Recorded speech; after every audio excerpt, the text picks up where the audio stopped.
Hi అండి. అలసంద వడలు ఇవి నోట్లో పెట్టుకుంటూనే కరిగిపోతాయండి నోట్లోను. అలా ఉన్నాయి. టేస్ట్ మాత్రం ఆసమ్ అండి. ఒకసారైతే ట్రై చేయండి.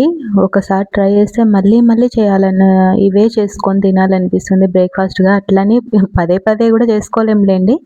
ఎందుకంటే గ్యాస్ ఫార్మ్ అవుతుందని కొంచెం టెన్షన్ ఉంటుంది.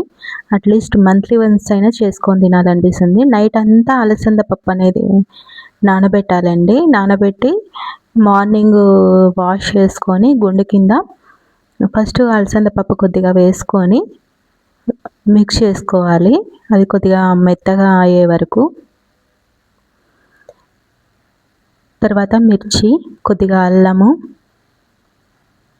వేసుకొని ఫస్ట్ కొద్దిగా సాల్ట్ ఇవి కొద్దిగా మెదగనివ్వాలి.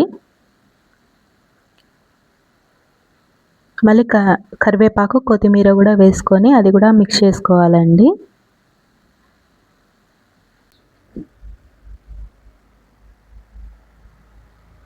చాలా బాగున్నాయండి. అలసంద గారెలు మాత్రం ఆసమ్ అండి. అసలు నోట్లో పెట్టుకుంటుంటే ఇంకా ఇంకా తినాలనిపించింది.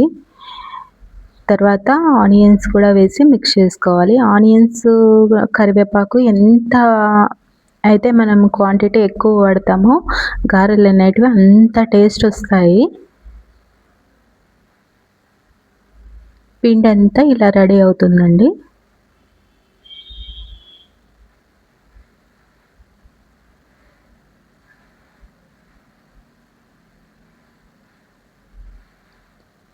ఇంకా కొద్దిగా పప్పు ఉంటుంది కదా, అది కూడా మిక్స్ చేసేసుకోవాలి సేమ్ ప్రొసీజర్లో.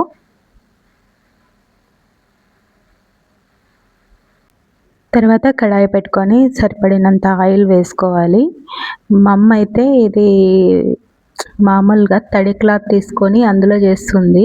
మామూలుగా మనం ఆయిల్కి వాడింటాం కదా, దాంతో చేసినా కూడా బాగా వస్తాయి వడలు అనేటివి చేసుకోవడానికి. కొద్దిమంది అయితే చేత్తో కూడా వేస్తారు, అలా కూడా వస్తాయి. అలాంటి డిఫరెన్స్ కూడా ఇంకొకసారి నేను చేసినప్పుడు చూపిస్తానండి. ఇవి 2 సైడ్స్ బాగా గోల్డెన్ కలర్‌లోకి వచ్చే వరకు వేపుకోవాలి. ఎంతో టేస్టీతో చాలా అంటే చాలా బాగున్నాయి అలసంద గారెలైతే. ప్లీజ్ తప్పకుండా ట్రై చేయండి. నా ఛానల్ నచ్చితే సబ్స్క్రైబ్ కూడా చేసుకోండి. లైక్ చేయండి.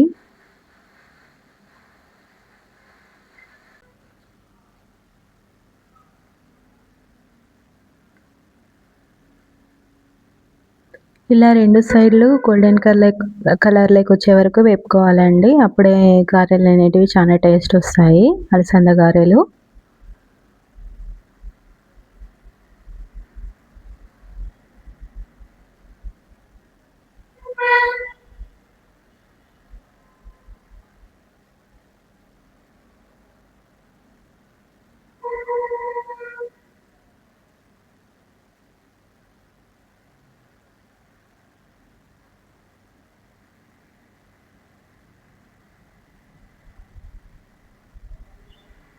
చట్నీతో అలసంద వడలు రెడీ అండి.